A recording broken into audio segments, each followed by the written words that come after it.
Just remember, you might need to retune your TV to watch the channel. Yeah, and if you are doing that, find out more about retuning by going to gbnews.uk. Join my show Farage, 7 p.m. till 8 p.m. Monday through Thursday, and there you will get opinion, analysis, debate, and I'll cover stories that nobody else dares to touch. And then for the last 15 minutes, talking pints. We're over a drink. We have a civilized conversation with someone. We very often disagree, but we do it in a grown-up way. Come and join me on Farage.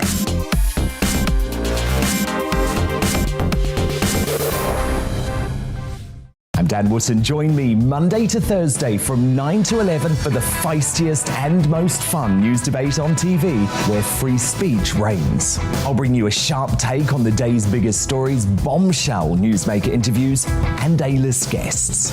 And I guarantee you, no spin, no bias, no censorship, and no reason to go to bed. That's Dan Wootton Tonight, Monday to Thursdays from 9 on GB News. Hello there, I'm Eamon Holmes. And I'm Isabel Webster. And we hope you can join us for Breakfast with Eamon and Isabel. You make me laugh out loud, belly laugh. Is that important first thing in the morning? Yeah, absolutely. And there's me trying to be deadly serious. News is a serious business. Yeah, I have to rein you in sometimes. Well, it doesn't stop us laughing at it. It doesn't stop us having an opinion on what's going on. Yeah. And it certainly will not stop us reflecting what you think. Weekdays from 6 to 9:30 on GB News.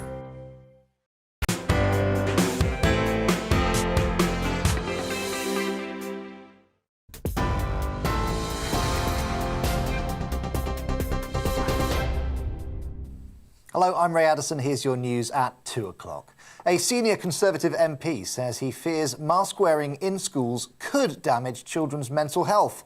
That's as secondary school pupils in England are being advised to wear masks again to minimise the disruption caused by the Omicron strain. The move brings English schools in line with the rest of the UK, as the government says there are no excuses for children not to learn face-to-face. Robert Halford, chair of the Commons Education Select Committee, says the risks from COVID need to be balanced against the risks to children's well-being. There's a lot of research out there from all around the world, from Belgium to Germany to Canada to the United States, that suggests that masks have a negative impact on children's well-being, mental health, learning and emotional abilities. So I think we need to be very cautious here. However, Professor Hugh Pennington thinks the move will make some difference in tackling the spread. It's not the silver bullet to stop the transmission of the virus. It shows that something is being done, and there's going to be a relatively small but real reduction in transmission. Boris Johnson wants ministers to develop robust contingency plans for workplace absences over fears that rising COVID cases could affect businesses.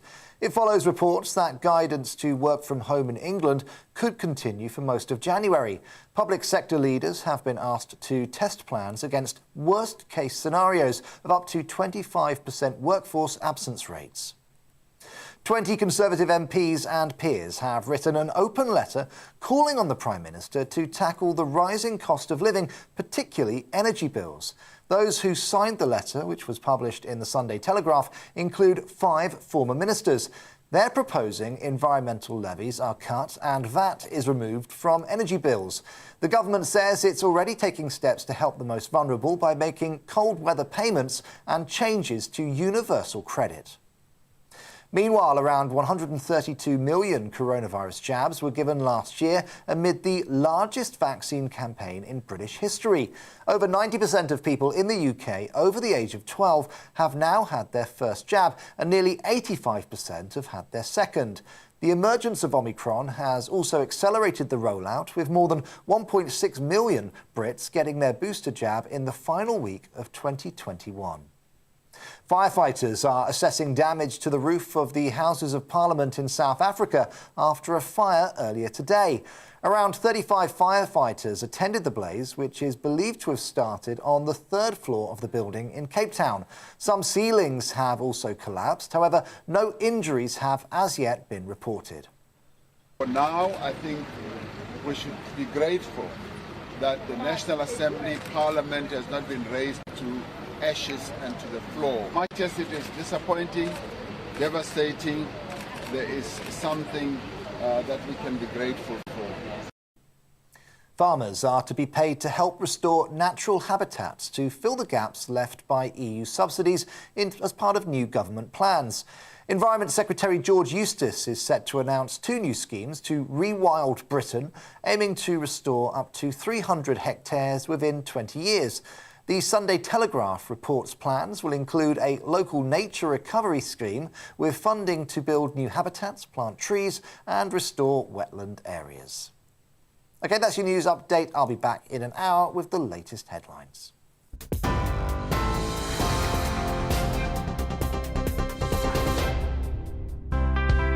It's time to remind ourselves there's always another winter. Canary Islands sponsors the weather. Looking ahead to this afternoon, and the UK is looking very mixed with some sunshine but also bands of rain or showers sweeping eastwards. Let's take a look at the details. By late afternoon, the rain will have cleared southwest England, leaving a legacy of sunny spells and blustery showers, some heavy with hail. Temperatures in Plymouth at around 11 Celsius.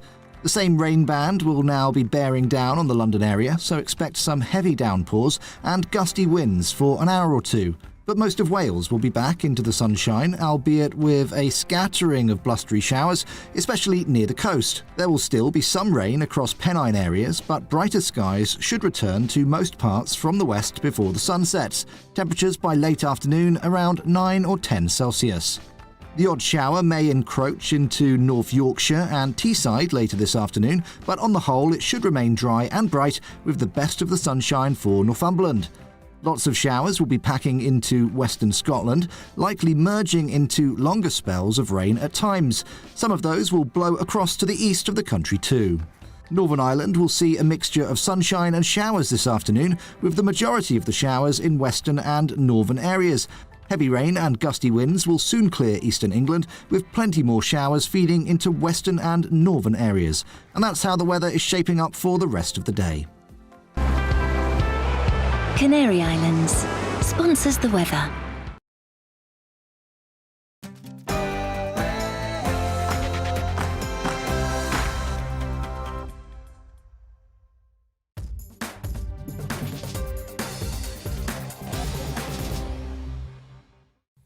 Well, what a sporting year 2021's been. Lockdowns came and went, but then once the fans were allowed back in, the action didn't disappoint. England had us all dreaming of 1966 and all that, as the Three Lions made their first major final in a lifetime. But the Italians, and unfortunately a fair few idiot fans, were there to spoil the party for all of us. The Tokyo Olympics may have been 12 months later than planned as well, but that was certainly well worth the wait. There was gold galore for Team GB as the Japanese put on a spectacular show. The British and Irish Lions took on the Springboks in what was surely the strangest tour of all time, and they got battered. And speaking of batterings, Anthony Joshua went from heavyweight to paperweight. But what about Tyson Fury? Very different story for the Gypsy King. And the Formula One season was one for the ages, with the duel in the desert finally deciding the fate of the championship. All that and so much more coming up over the next hour here on Sporting Heroes and Villains 2021.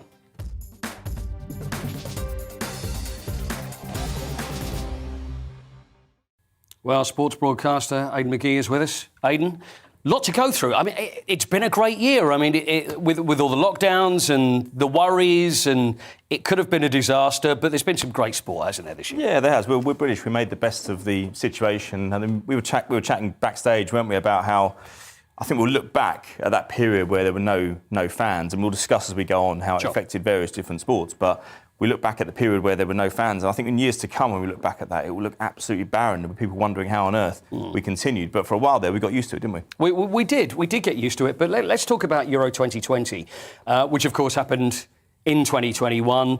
And I mentioned earlier, you know, when it comes to England, we haven't done anything since 1966. I don't know whether we look back on this as the success that it was. I think back of semi-finals over the years, and I think of us, even when we think of Italian 90, going back a long way, everybody remembers everything about the penalties, remember all the games.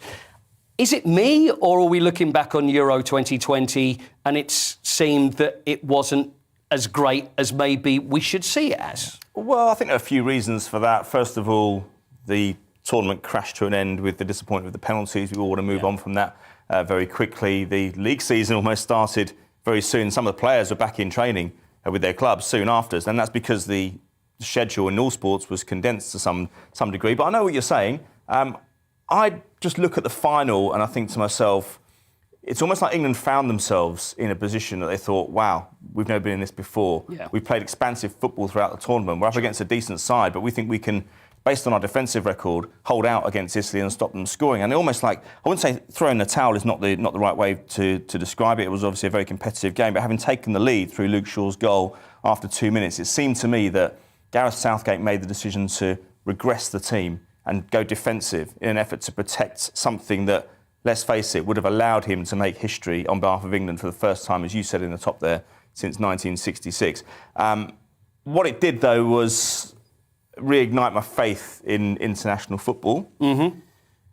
We're fed up with international football, and sometimes, aren't we? Because we think we see substandard opponents. We've seen it since the Euros. But we love a tournament. We love the finals of a tournament. It's one thing. That's what I mean. When we have those, we have the qualifiers. But in a tournament, it's a different. We've had some disappointing ones in the last 20 years, though. Let's be perfectly honest. The last two have been pretty decent. Yeah. But this one was quite good. Nothing ignites the English public, or the British public even, if you include all the four nations, like a national tournament, an international tournament.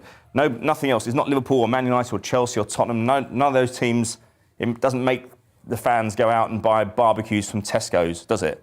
Whereas international football does. Speak for yourself, Aidan, but I've got loads in the garage. But do we look at it as a success? I mean, obviously we've got to build on this, the Euros, and we've got, I mean, this time next year we're going to be looking at the World Cup. Yeah. And how much of what we've seen, is it down to the players or is it down to Gareth Southgate? Because people have complained about Gareth, and like you said about the tactics in the final, that maybe we could have actually gone for the killer blow, and instead of sitting back and playing the Italians at their own game. But we've got to look at him. Yeah, well, look, we have to look at it as a success because we haven't been to a final since 1966, obviously. However, some people might say, well, those players, maybe we could have achieved a little bit more. But then I prefer to look to next year when, with the recent experience of that tournament and the heartbreak as well, the players don't look affected by it. They haven't been coming out giving interviews saying that, you know, we've been psychologically scarred by this. Most players look back at that tournament and think it was a positive experience. I had a chat with someone recently and I think they've got a real chance England of winning the World Cup next year. It just depends how they can handle the conditions, of course, but the stadiums will be air-conditioned. Sure. I don't think Italy will be quite as good next time as they were this time. They've got a more senior squad. One or two of those will probably drop off the radar, you would think, by the time that tournament comes around. England, meanwhile, are going from strength to strength. Yeah. You look at the youth, the average age of that squad, it's actually quite low. You're actually going to get a situation where you've got players who are around about 23, 24, 25, who may have 40 caps under their belt by the time we take on that tournament. So I think it bodes well for the future. If you look at cycles as well within international football, if you look at, say, the German cycle in the 2000s, so they really sort of started to show their potential around about 2006. They probably, they started getting to finals and semi-finals for a sustained period of time, but couldn't quite get themselves over the line to win that trophy. They managed it in 2014, 8 years later. Sometimes a really successful period, with the exception possibly of Spain winning three tournaments in a row, which is really exceptional. You might see just one tournament come out of England, and we'd be absolutely delighted with that, wouldn't we? We've been waiting a very long time. We have. And you talk about being cyclical, but I guess it is. And we've seen the golden generation, and that was a disaster. Let's be honest. Well, it was, we have the players. Yeah. We have the manager in place. We already have the experience of getting to a final now, so it's just getting over the line. And also, it's not like the players aren't winners. I mean, we've got players that have certainly won plenty of trophies. You've got players. Domestically. You've got serial Phil Foden. You can't necessarily get in the team every time. So you're going to have players like that. I mean, every generation of every country has players who couldn't get in the side. I remember David Schindler not being able to get in the France side back in the late 90s, so it meant he wasn't able to be part of the France 98 World Cup winning squad. However, that's by the by, really, because I think there's enough players there to fill those positions to carry the fight to anybody. It's the most confident I've felt about an England team. And yeah, if they're good for a period of 7-8 years but only win one tournament, I think that would be huge for this country, and huge for the manager as well. If you think that he came from nowhere, he came on the blind side, really, to get that job. Nobody was talking about Gareth Southgate. He hadn't been even near a decent club job or any club job since 2008 or 2009 when he left Middlesbrough. Sure. And he comes from nowhere and takes over from Sam Allardyce after what happened there and takes this side to unprecedented scales, really, because if you think about it, even the semi-final in the World Cup in Russia was a hell of an achievement when you think about it. Well, it's not a bad record. Time. If we look at it, it's not a bad record so far. 18 years since Italia 90. OK, well, that's England, so it looks well for the future, but domestically, I mean, we've got to look back on 2021 and some of the success stories. For me, if we're looking at managers, Thomas Tuchel. Now, Thomas Tuchel has come from PSG and he's had arguments with the board there and it wasn't working out for him. We know what happened with Frank Lampard. It was the prodigal son comes into Chelsea. Should have worked, probably too inexperienced. Tuchel comes in, completely turns it round in such a short space of time. And a huge success. Absolutely. I mean, Lampard gave an interview the other day saying that in any other circumstances, the Derby County manager wouldn't go and take over at Chelsea. So I think that was his kind of admission that possibly the job came too early. In his position, you really got to take it, though, if it's offered. Then Tuchel comes in almost exactly a year ago from today, and he takes over. They get a couple of draws in their first, or they drew at Wolves in their first game, 0-0. But the turnaround from what was perceived to be we didn't believe it was an underperforming squad at the time, did we? And then we certainly realised that, yeah, it was.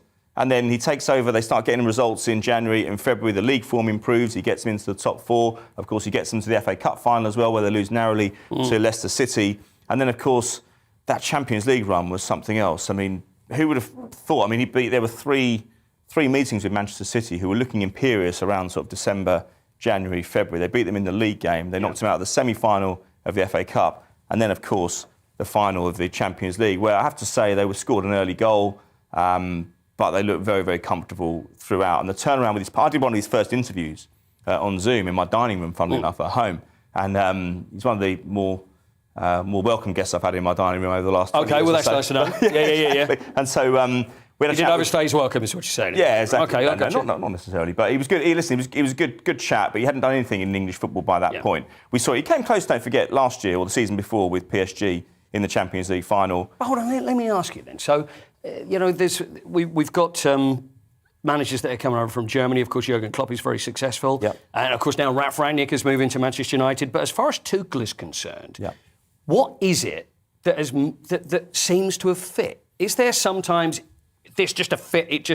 It's just lucky because sometimes you get clubs that seem to, well, I mean, if we look at Spurs, have brought various managers in that seem like they should be great, but it just doesn't work. Was this just the perfect fit? There is luck involved that when you get a manager? Look, the stars have to align, but every time I talk to Harry Redknapp about management and the success that he achieved, he said it's the easiest job in the world when you've got good players. Now, of course that's oversimplifying it to some degree when it comes to Tuchel, because, yes, he did have good players, but those players weren't performing.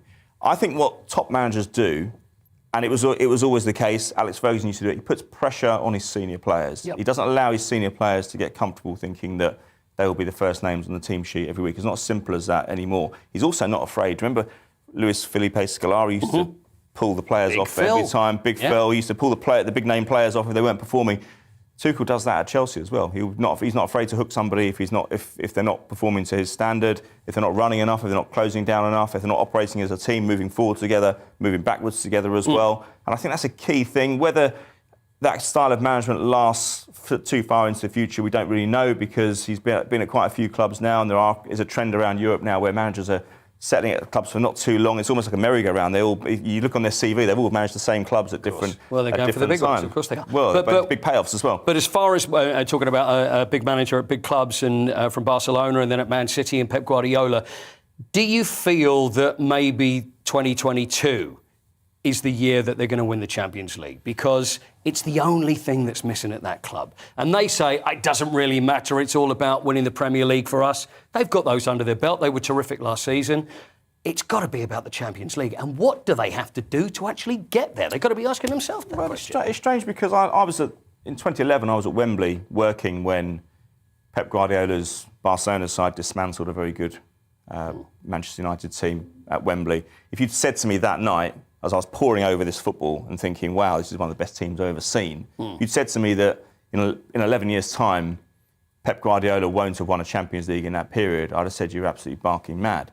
But He's got closer. He's got to a final. He's been to a couple of semi. What's going wrong? The players are there. Yeah. He's there. Is it almost? Can you actually want something too much, and it just seems to be stopping away from possibly? But then Jurgen Klopp took a couple of goes in European finals to finally win that Champions League with Liverpool, didn't he? Pep's already got one though. He's already got two. He's already got two. But I don't think the problem is the players. I mean, look, the tactics were wrong in that final against Chelsea. Yeah. He changed them because he felt that the previous two games, which had been the previous month against Chelsea, he'd lost them because they were playing the same tactics as they were doing in the Premier League, and he changed it again. But once again, Tuchel outwitted him. Now, if they face Chelsea again, which is possible because the Premier League is so dominant in the Champions League at the moment, of course, well, at least he's got the fact that he beat him earlier in the season in the Premier League back in September at Stamford Bridge. Maybe that's a psychological determining factor that might make a difference later on in the rounds. Who would even think maybe a game of football would break out in the middle of this psychological warfare as well? You never know. You never know. Let's mention, though, the Championship. And one of the great stories from 2021 surely has got to be Brentford.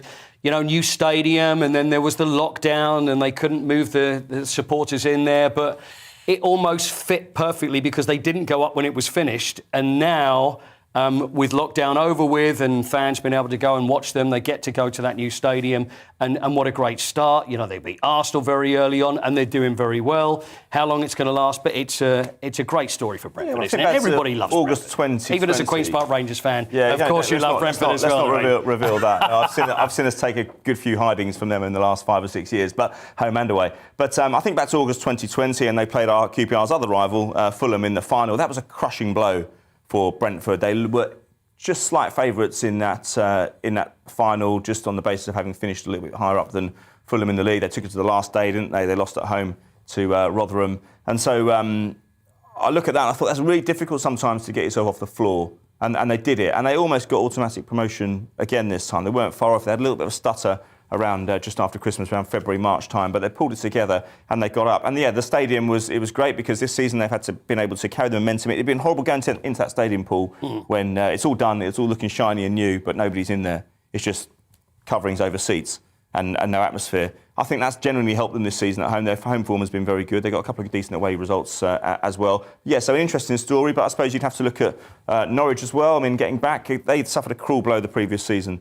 And Watford as well. Yeah, of course. So it was a triumph for all three of those clubs. It was a triumph of that word again, psychology. It is. Coming back, getting yourself off the floor and going again. And finally, looking forward to 2022, as far as the Premier League is concerned, is it the top four going to be broken, you think? I think the top four could possibly be broken by West Ham, but I don't think they'll be involved in the title race. They're just a little bit short of that, even though David Moyes has done a fantastic job. But there's only 2 points separating the top three as we speak, as of now. I've never known, as we go into 2022, a title race to be that close at this stage. I'm thinking back to maybe 98, 99 when Man United won the treble, Arsenal were just behind them, Chelsea just below that. People forget that in that title race, Chelsea were in it until a week before the end of the season. It could easily have gone their way, and they drew at home to Leicester 2-2. But at the moment, in terms of that'd be great. If you got those three teams, Chelsea, Manchester City and Liverpool going for the title at this stage, I think most neutral observers would accept that because I don't see any of them falling away, not significantly. I think that nobody's an outlier in there. Nobody's going into the new year thinking, can we just hang on by our coattails? All three of those squads have had money spent on them and they're looking very, very strong and they've yet to play each other in the second half of the season yet, obviously. So there can be some fireworks to come with that. Great, thanks, Aidan. Plenty more football to come then in 2022.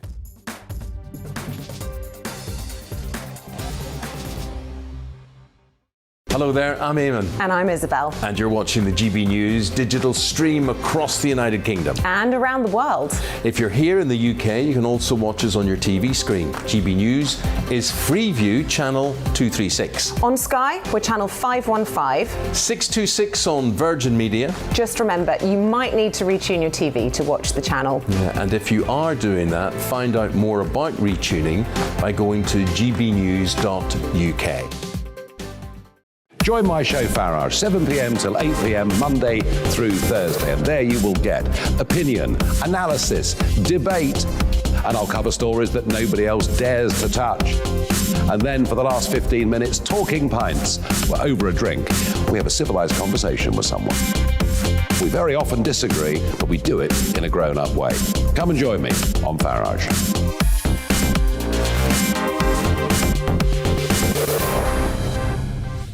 I'm Dan Wootton. Join me Monday to Thursday from 9 to 11 for the feistiest and most fun news debate on TV, where free speech reigns. I'll bring you a sharp take on the day's biggest stories, bombshell newsmaker interviews, and A-list guests. And I guarantee you, no spin, no bias, no censorship, and no reason to go to bed. That's Dan Wootton Tonight, Monday to Thursdays from 9 on GB News. Hello there, I'm Eamon Holmes. And I'm Isabel Webster. And we hope you can join us for Breakfast with Eamon and Isabel. You make me laugh out loud, belly laugh. Is that important first thing in the morning? Yeah, absolutely. And there's me trying to be deadly serious. News is a serious business. Yeah, I have to rein you in sometimes. Well, it doesn't stop us laughing at it. It doesn't stop us having an opinion on what's going on. Yeah. And it certainly will not stop us reflecting what you think. Weekdays from 6 to 9:30 on GB News. My name is Andrew Doyle. Join me every Sunday evening at 7 p.m. for Free Speech Nation. This is a show where we address current affairs and news stories of the week with the help of two wonderful comedian panellists. I brought in comics because I want to give it a lighter edge, and also they work for less. See you there.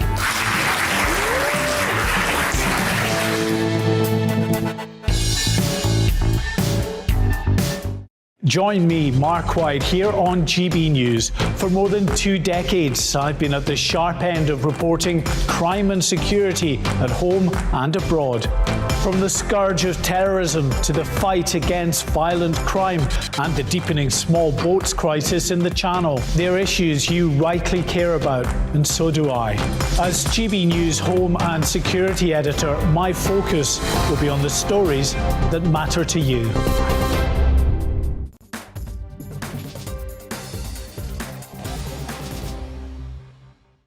So what an amazing season of Formula One it's been. It's been the closest title race. Well, we're looking since 1974.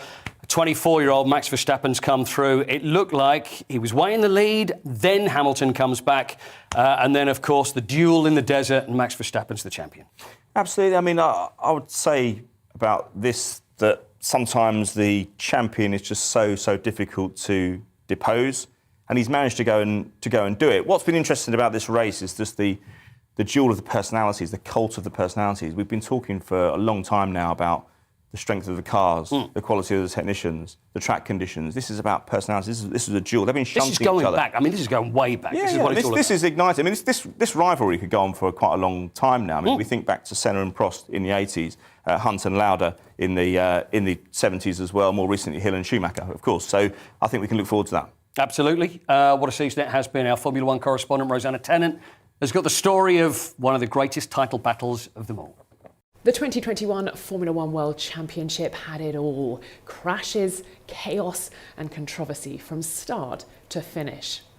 At the pre-season test back in March in Bahrain, it looked like the defending champions Mercedes were on the back foot and that Red Bull had the faster car. But over the course of the season, Mercedes managed to mount a challenge and eventually took their 8th consecutive title at the weekend in Abu Dhabi.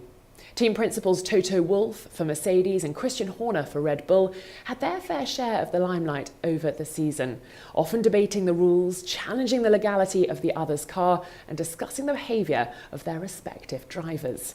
And the Drivers' Championship was equally contentious, with defending and 7-time world champion Lewis Hamilton and Max Verstappen looking for his first ever world title, making the headlines weekend in and weekend out. They battled from the start of the season in Bahrain, but things really started to unravel at the British Grand Prix, where they both collided and Max Verstappen crashed out of the race. Tensions boiled over again at the Italian Grand Prix in Monza, where they ended up on top of each other, both drivers having to retire from the race and Max Verstappen being given a penalty, given he was seen to be more at fault. But by the time Formula One left Mexico at the beginning of November, it looked like Max Verstappen was in control of the championship. But that reignited the fire in Lewis Hamilton. And after an incredible performance in Brazil, where he overcame essentially a 25 grid place penalty across the weekend, he set about mounting a challenge to Max Verstappen. And that set the tone for the coming races. Lewis Hamilton went on to win at Qatar and at Saudi Arabia, where once again Max Verstappen and Lewis Hamilton collided. This time, Max braking a little excessively and Lewis Hamilton running into the back of his car. So after Saudi Arabia, we headed into the final race of the season, the 22nd race of the longest ever season, with the two drivers fighting for the title level on points, both drivers with 369.5 points. Max Verstappen took a shocking pole position, but Lewis Hamilton took the lead of the race into turn 1. And from there, it looked like Lewis was going to take not only the race victory, but also his 8th World Drivers' title. But a late safety car in the race turned the race into one of the most bizarre scenarios we've seen in Formula One. Max Verstappen retook the lead of the race on the last lap and took the race win and his maiden world title, to the delight of the Dutch fans who travelled to Abu Dhabi to support him, but not to the delight of Mercedes, who after the race lodged 2 protests. Several hours after the race finished and the season had effectively ended, those protests were dismissed, crowning Max Verstappen officially the World Drivers' Champion. And whilst it was Red Bull and Max Verstappen and Mercedes and Lewis Hamilton who made most of the headlines this year, there were stories up and down the grid.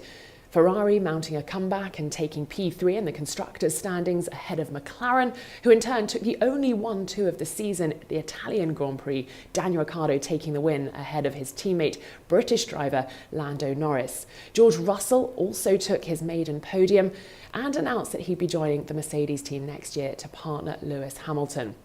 So it's been an exciting season, one like no other. And the best news is it all starts again for the 2022 season at the end of February when we go testing in Barcelona and then the first race in Bahrain at the beginning of March.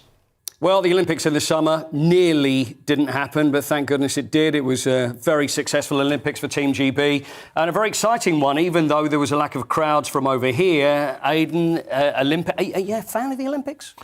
I could see the look in the eye before I'd even said that. I'm not a huge fan of it, no. Not because I think that the sport is substandard or anything. I just think that there's too much politics around Olympics historically. That's not necessarily the fault of the athletes. In fact, it's usually nearly always not. What I would say, though, is that, yes, Team GB have improved exponentially over the last 15 to 20 years, but it's no fairy tale. I mean, they've got substantial lottery funding, which other nations competing at the event don't have. Having said that, I can still sit down and watch some of it. And again, it was a hold on. This is not about lottery funding. This is about talent. This is about sporting excellence. If we look at Adam Peaty, for example, Adam Peaty has done something that no swimmer has ever done. This is not just about funding. It's not just about, no. 100-metre breaststroke.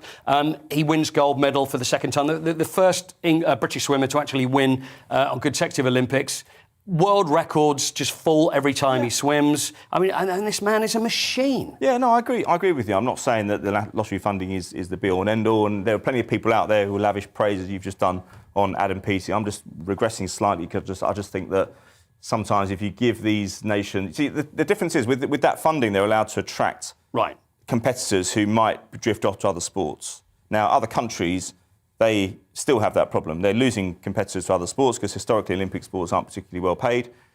I interviewed, I think it was Steve Backley back about 10 years ago, and Jonathan Edwards as well. And he said we were basically like entrepreneurs. We had to go around and find our own fitness coach, our own nutritionist. We had to find our own training conditions. But that makes it all the more impressive, doesn't it? Well, it does. It makes it all the more impressive, yeah. But that's the whole point. They were doing it without the lottery funding. That generation were, and they still won medals. Now. Yes, they're winning medals now, Team GB. It was John Major's government who put that in place, and it's huge. At least the investment has yielded rewards. We're no longer going to Olympics like we were in 2000 with Sydney, and being embarrassed. That was the epiphany. That was the moment where we decided as a nation that we needed to devote more funds towards it. Let's celebrate the good stuff, shall we? Let's talk about the good stuff. So Adam Peaty, for me, out of this world, just unbeatable. And you can even say, this could be the one where he gets beaten. Even he knows that. And he's absolutely certain that every time... I've never met anybody like it. Just the most driven individual, I think, in sport or in life that I've ever met.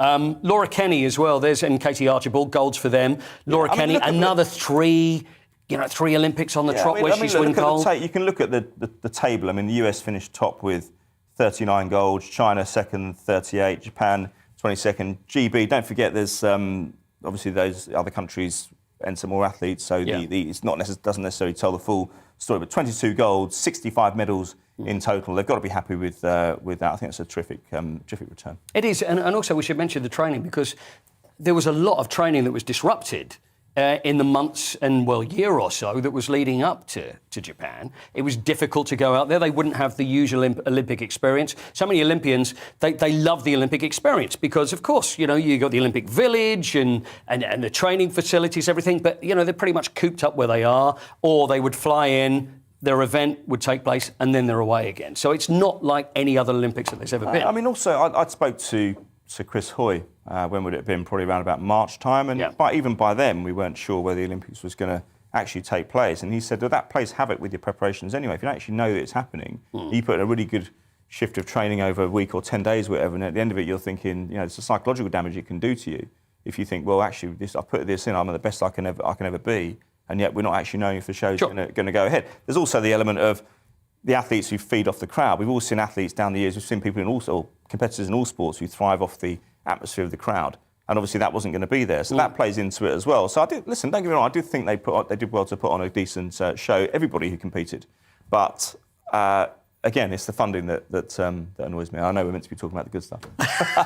Stick with the good stuff. What's with you today? Let's enjoy the good stuff. It was a good return, but if we talk about maybe not quite so good stuff and talk about lottery funding and how much goes into it, as far as athletics concerned, which has always been our bread and butter, we look at Super Saturday going back to 2012. Yeah, amazing. Not so good. It wasn't so good. We had Keely Hodgkinson, who I thought is a great athlete for the future in the 800, winning silver. She was terrific, only 19 years old. But we didn't have any golds, did we? No, that's right. Did you like the element of comedy when the US 4x1 relay team didn't actually make the final?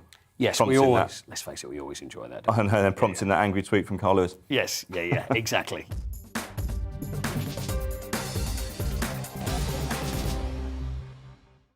Hello there, I'm Eamon. And I'm Isabel. And you're watching the GB News digital stream across the United Kingdom. And around the world. If you're here in the UK, you can also watch us on your TV screen. GB News is Freeview channel 236. On Sky, we're channel 515. 626 on Virgin Media. Just remember, you might need to retune your TV to watch the channel. Yeah, and if you are doing that, find out more about retuning by going to gbnews.uk. Join my show Farage, 7 p.m. till 8 p.m. Monday through Thursday, and there you will get opinion, analysis, debate, and I'll cover stories that nobody else dares to touch. And then for the last 15 minutes, talking pints. We're over a drink. We have a civilised conversation with someone. We very often disagree, but we do it in a grown-up way. Come and join me on Farage.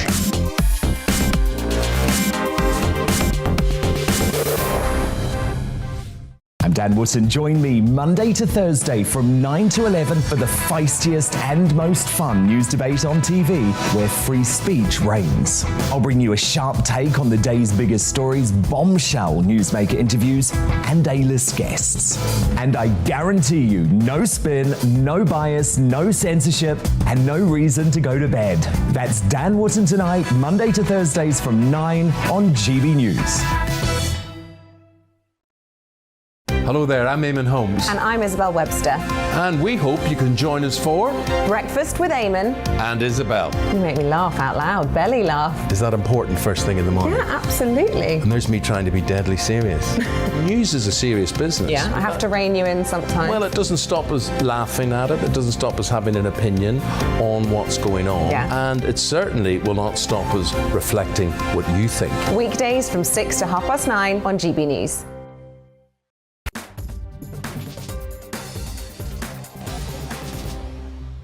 Well, listen, what it's year, it's certainly been on the tennis court for Novak Djokovic, coming so close to that calendar Grand Slam, to the rise of Emma Raducanu. Top tennis commentator and friend of the show, Ravi Uber, serves up his spin on the past 12 months. So my first player has to be Novak Djokovic. Now, Novak, I know he can polarize opinions, but what he did on court this season was almost unprecedented. He was one match win away from becoming the first man since 1969 to win all four majors in one season. That was Rod Laver. So I think to be able to withstand that pressure just to get to the final of the US Open was a terrific accomplishment. And I know we love to have these debates about who is the best among the big three. Well, if you look at Novak's numbers, and just numbers, because I know people can say, well, how about the style of play, what they bring to tennis, the intensity. But just on the numbers, you can't really argue with the fact that Novak is number one, because he has a winning record against Roger Federer and Rafael Nadal, most weeks at number one. Rafa never been in this position before, one win away, one Grand Slam away for winning all four in one season. And don't forget, Novak did win 4 in a row, majors-wise. That was a couple of years ago, spread over 2 campaigns. Number 2 has to be, on the women's side, Emma Raducanu. I mean, if Novak, what he accomplished was exceedingly rare, I'm not sure in our lifetimes if we're ever going to see a player do what Emma did at the US Open. Come through the qualifying, win a Grand Slam, and doing so without dropping a set. Absolutely phenomenal. And now all eyes are going to be on 2022 for her. And I hope she does have the time to develop and grow, because she's still coming to terms with playing at this level really for the first time. And she has a very experienced coach alongside now in Torben Beltz, who used to work with another Grand Slam winner, Angelique Kerber. Number 3 for my heroes, Cam Norrie. I mean, his season was off the charts. To finish last year at number 71 in the world, this year to be number 12, I mean, tells you what kind of a season he had. He made 6 finals, winning his first 2 titles. And to give you some context and perspective, yes, there may have been some bigger finals for Novak, but Novak played in 7 finals, so Cam was number 6. Now he's going to have to go about trying to back it up in 2022, but I think he got tremendous motivation from playing at the year-end championships as an alternate, so I think that's going to serve him well for next season. Well, thanks to Ravi there. There's only one name really for us, isn't there, as far as tennis is concerned? 19 years old, Emma Raducanu. She goes to Wimbledon. Doesn't quite work out for her there. I mean, the thing is, before we get to the US Open, as far as Wimbledon's concerned, it was so much pressure on her because nobody had even heard. Let's face it, people that weren't tennis stalwarts hadn't really heard. I live in Bromley, so I've known about. So you'd seen her playing at the local courts. Yeah, you would have known her. Yeah. For us on the other side of London, that maybe we didn't. But she was doing well at Wimbledon, and then so much pressure. And I think the pressure that was heaped on her, because all of a sudden TV say we're not going to run EastEnders, we're going to put Emma Raducanu on prime time on TV, and whatever anybody says, I'm sure she'll admit to it. It was just a little too much for her. It was a little and it's too not much. a surprise. Yeah, I know. Given her age as well, it's a huge stage for any player to take on. There've been British players down the years. Tim Henman was one who he did well at Wimbledon, couldn't quite take the final step, but he also performed probably better in some ways outside of Wimbledon. He reached semi-finals at the US and the Australian. But I mean, it might have been the same with Raducanu, young player. Too much too soon, and there was criticism, of course, externally, wasn't there, on social media from Piers Morgan, which didn't look good. And I think that allowed her, in some ways, to step back from that. Nobody was talking about her. It did have a basis of truth, though, didn't it? Yeah. Everybody was very careful around her and tiptoeing around Emma Raducanu. Understandable, 19-year-old, she's thrusted into the spotlight, but it was too much to ask. And whether it be a panic attack or whatever happened, the pressure is going to get to you because, she was doing really well, started losing, and then it's thinking, hold on, this is the whole world is closing in on me. And then it was almost when she went out to the States and then she's playing at Flushing Meadows, there was a new freedom to her. I know. And it was just an incredible tournament. But what I'm saying is nobody going into the US Open was talking about her, really, were they? And I think that if the pressure is the issue, then that's the one thing you don't want. You don't want people talking about you going into it. And I think that helped her perform in the final. I mean, it was a pretty much flawless tournament all the way through. Let's talk a little bit about cricket. Now, cricket, a huge year for cricket because the thing is there's so many different events. Of course, we've talked about the Olympics being moved and also the Euros being moved. The other thing that was moved was the future of cricket, and that's the 100. Now, did you get to go and see any of your games, and what did you make of the new format, though? No, I didn't go to see any. I did speak to somebody who's well into his cricket, and, he's not sitting too far away from us right now, actually, behind that glass, but he had all sorts of doubts about it. We've seen it in lots of different sports down the years. Where, I think I may know who you're talking about. So it's not... Sometimes we want the sport to be made... Marketeers, for example, TV companies, they want the sport to be broken down into kind of chunks that are more palatable to a new audience. That's how you get new people in. We've seen it in darts, we've seen it in snooker, we've seen it in various other sports. And it's an attempt to modernise in a way. Sometimes you can compromise some elements of the long form of the game. But with the 100, for example, I mean, 510,000 tickets sold in the entire competition. The attendance of the women's event was the biggest ever seen for a global women's event. Well, the thing is, this is what was great about it, is because they doubled up. You'd have the women's game and then you'd have the men's game straight after that. And the amount of girls that you'd see at cricket, which you normally wouldn't see, which was fantastic. The amount of kids that were there, families that were going there, it was easily accessible as far as prices. It wasn't ridiculously expensive. I think people were surprised by how good it was. It was quick. And the thing is, you hit absolutely the nail on the head as far as I'm concerned, is that you've got to make sure that you balance it with what's gone on before. You can't revolutionise. Again, it's that old evolution, not revolution. Yeah, I mean, it's a new idea, but it still also you've got to take everybody with you. It hasn't compromised the longer form of the game either, has it? I mean, we're still enthralled by the Test match. Some would say the county championship it may have compromised a little bit. Maybe, but then I look back at the county things move championship. I look at the county championship going back over 10, 15 years, and there are too many matches there played in front of two men and a dog. So that tells you that the interest in that probably isn't as great. But then again, in cricket and in rugby to a degree as well, we always look at the international game rather than the club game, don't we? As the light carrier, if you like. OK, and finally, one quick word, and that's on England, of course. We're around Ashes time as well. Successful summer for England, or not really? No, I would say not really. I don't think they look prepared going to the Ashes. I mean, I think they're too reliant on Joe Root. He's posted some superb numbers. I mean, he's on course to beat Michael Vaughan's record in a season in a calendar year for England, 1,481 runs. I think he'll smash that. And one more quick thing, and that's T20 as well. Finalists, shame we weren't talking about us winning the T20 World Cup, which I assumed we would be, of course, knocked out the semi-final. And it's Australia again, isn't it? But we don't want to go on too much about Australia. So this should have been, is it a shoulda, coulda sort of thing here? Could have been the year where we finally saw Anthony Joshua and Tyson Fury slug it out for that undisputed heavyweight championship of the world. It was the fight that everybody wanted to see, but they couldn't get it on. But whilst they both had big moments in the ring, for very different reasons, we'll have to wait a little while longer for the fight that everybody wants, if it's going to happen at all. So what were the biggest bouts of the year? Tom Gray from Ring Magazine can tell us right now. OK, boxing heroes of 2021. Sonny Edwards defeated the #1 flyweight in the world, Moruti Fellaini, to win the IBF championship. Awesome performance by Edwards. Josh Taylor made history by becoming the undisputed junior welterweight champion of the world at the expense of Jose Ramirez out in Las Vegas. Chantel Cameron became the unified junior welterweight champion of the world, making history for the women's game, and also captured the inaugural Ring Magazine championship. Finally, Tyson Fury with a great performance against Deontay Wilder in their third fight. One of the greatest heavyweight slugfests of all time. So that's your heroes. In terms of villains, the only one I can think of is Alexander Usyk, who at least for the time being has put a big hole in a potential Fury Joshua fight. Having said that, even though I'm calling Usyk the villain, he was sensational in a great win over Anthony Joshua in September. So that was it for 2021. Looking forward to 2022. So, Aidan, let's talk a little boxing there. That's Tom Gray's view. Anthony Joshua versus Alexander Usyk. He was at the Tottenham Hotspur Stadium.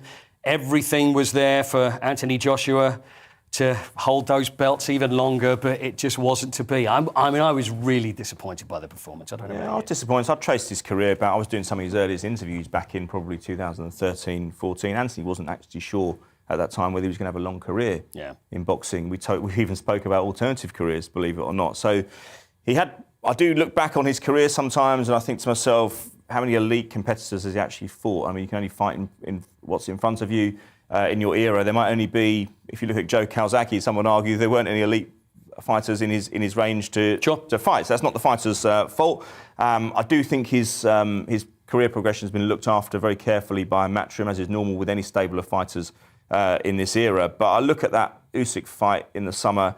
He didn't look right for it. I almost think that psychologically he was preparing to fight Tyson Fury. So do you think then, even from watching that fight, you would think that hold on, your head is thinking about fighting someone else? Nobody said it. It's just a theory that I had. I'm not a boxing expert. I've never been in the ring in my life, apart from to do a bit of filming. That was it. But and then you ran out very, very quickly. Oh yeah, within under a minute. So that was doing well. So I just think that he was. If you can't imagine a more different opponent when you compare Tyson Fury to Alexander Usyk, and some would even say that towards the latter end of the fight, he almost knew he was going to lose. I'm thinking at the end of that fight, he couldn't win. It was almost like he was trying to box his way. It's almost like, for me, that AJ was trying to prove that he's a great boxer. It's almost like he had to try and prove something. I'm as good a boxer as Tyson Fury is. And when we know how brilliant Tyson is, as a boxer, especially in the heavyweight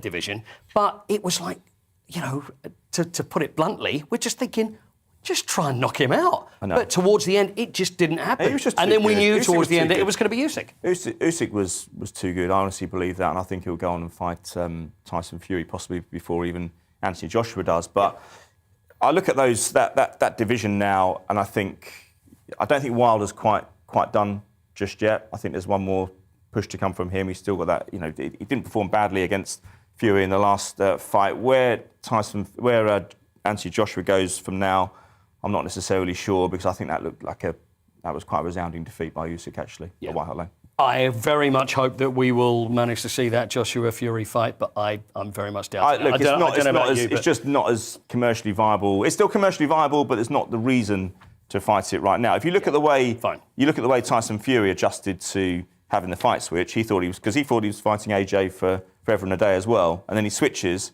to take Wilder for somebody who's already beaten. Well, he's drawn with and beaten, and he has to beat him again. That's the difference in terms of where they are mentally. Right, let's move on to rugby anyway.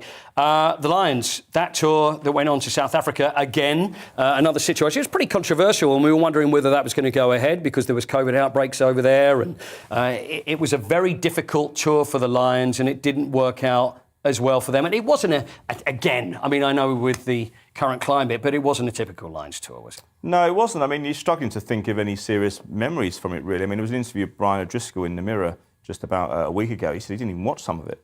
He said the rugby served up wasn't very good. He said there was now obviously the absence of crowd. He felt that the British and Irish Lions faced some pretty substandard opposition prior to taking on the Springboks. So it's beset with problems, and it's unfortunate because some of these tournaments in these conditions have worked. I think that one, I know it's not a tournament, it's a series, obviously, and it goes over a longer period of time, but it just didn't work, did it? No, it means the world to players. It's the ultimate when it comes to playing rugby for home nations, to actually represent the Lions, wear the red shirt, but it just didn't go the way that they wanted it. So No, not at all, and they're beaten in the last two by South Africa quite comfortably as well, and I don't think anyone will be talking about this in a year's time. OK, well, I feel almost like we just pretty much had to cover it, so cover it as well as we did there. Let's move on to golf anyway, and another major loss as well. I don't want it to be like all major losses, but listen, we've got to talk about 2021. Ryder Cup year, always a very big one in the world of golf, which we always look forward to, but it just wasn't to be for Team Europe as the US gave him a bit of a beating at Whistling Straits. What about elsewhere? Well, let's ask golf guru Rupert Bell for his pick of 2021. Well, I have to say, I think it's been an absolutely terrific golfing year. Now, heroes and villains. Well, actually, I'm going to make my first hero Richard Bland. At 48 years of age, and at his 478th attempt, he finally won an event on the European Tour, winning the British Masters at Belfry in May. A fabulous achievement, perseverance writ large across his face, and then he went on to have a terrific year. And after 2 rounds of the US Open, he was even leading, but naturally fell away. And a couple of other heroes, well, obviously Phil Mickelson. What he did at the USPGA was just quite extraordinary. In his 50s, blew the field away. It was a mesmerising performance. I also think Colin Morikawa has been the standout player of the year, and with his performance in the Open Championship was steely, ruthless, fantastic. And Jon Rahm deservedly winning his first major. Well, the villains of the piece, well, I think it's quite simple, really. They're the pantomime villains of world golf. Brooks Koepka and Bryson DeChambeau. Their spat, well, it grabbed all the headlines, but they were enjoying probably being the villains of the piece. But it was a fabulous golfing year. But the only disappointment ultimately on the course was the flop from the European Tour team in the Ryder Cup, where they just never turned up at Whistling Straits. Been a fabulous year. Can't wait for 2022. Well, thanks, Rupert. Still another couple of years, and then we can look forward to another Ryder Cup, of course, which will be in Europe. So maybe there will see a few changes. Aidan, if you're looking back on 2021, who are you going to pick then? I mean, as one of the great success stories that we look back in the past year. Because I've got one, and we haven't even mentioned it. Go on. Mark Cavendish. Yeah, absolutely. Mark Cavendish. Absolutely. Mark Cavendish, great sprinter, great cyclist. See, the thing is, and this is a real story, because he's gone into the Tour de France, and trust me, I'm not a cycling specialist, but I know Mark, and he went into 2021, and it looked like the career was over. You know, he'd given interviews in Belgium, and he didn't have a team, and he was in tears, and he was upset, and looked like, anyway, there was an injury to the sprinter in his team. He comes in, nobody expects anything of him, and he wins 4 stages, which is remarkable. And for anybody to win any stage of the Tour de France at any point in their career will make them as a cyclist. He wins 4, equals the great Eddie Merckx as the most stage wins in the Tour de France. Can I ask you something? You interviewed him recently, didn't you? And although it betrays a lack of knowledge of cycling, I guess, but I'm wondering, I've always wondered, and I remember covering some of his first stage wins sprint wins in 2008. So going back quite a while here, and he kept winning one after one after one after the other, and I was thinking, you know, this is a lot of new fans are coming to cycling. Sure. It annoys him, actually, when journalists don't know much about cycling. Oh, it does. But why can't he win the Tour de France? Don't you think they have to adapt the rules slightly? See, that's the thing. You know, it's the way you asked him about it, didn't you? I have asked that because it's the way he's built. You know, and he said, I think the words of Mark Cavendish were, I'm very strong. I've got very strong legs, but I'm like a child from above the waist. So it works very well for sprinting, but when it comes to climbing up mountains, that makes it extremely difficult. So he's never going to win the entire race, but it's all about stage wins for him. So for me, Mark Cavendish, for the story, for the comeback, it's been a great 2021 and hopefully even more stage wins for 2022 because he's been picked up by his team again, so I'd love to see him in the Tour de France. So briefly, who's it going to be for you? For me, I think it's difficult to see past Novak Djokovic. I know he didn't quite complete the career Grand Slam. Are you a fan? Yeah, I am a fan, actually. I've interviewed him a few times at Laureus Awards in the past. He divides opinion a little bit. He doesn't necessarily play with the grace or early in his career he's criticised for not having the fighting spirit. Doesn't he want to be Roger Federer? Isn't that what it is? He wants to be loved like Roger Federer. He wants to be loved, yeah, but I think he deserves to be loved as well. I mean, he's taken part in some epic finals in the past. You think back to 2012 at the Australian Open. I mean, I was watching that final between him and Nadal thinking, I got to about the 4th set, tiebreak, and I'm thinking, I can't believe these two are still standing up. And the heat was absolutely stifling. But he's done that again and again and again. He had a lull in his career probably, 3 or 4 years ago. He didn't win anything for a couple of years, and we thought maybe that's him done. But he came back and he won. Well, he's got to 20 again. He's got to 20 just as Roger Federer and Roger Nadal. So Rafa Nadal have done as well. So I think that he deserves to be in there. Yeah, he didn't quite complete the slam. He's had some criticism recently for his stance over the vaccinations, but I think that's a hell of an achievement to do when you've been doing it for that long, to go and repeat a win at the Australian, a win at Wimbledon and a win at the French. Isn't it a hell of an achievement? So for people that are rooted in football, then we've done quite well. So I'm saying a cyclist, and you're going to say a tennis player. So they are going to be our big winners of 2021. Looking forward to 2022. Thank you very much, Aidan. That's pretty much it for now. Anyway, what a year it has been, and what a year 2022 is going to be. So much to look forward to. Enjoy the rest of the holidays, and we'll see you in the new year.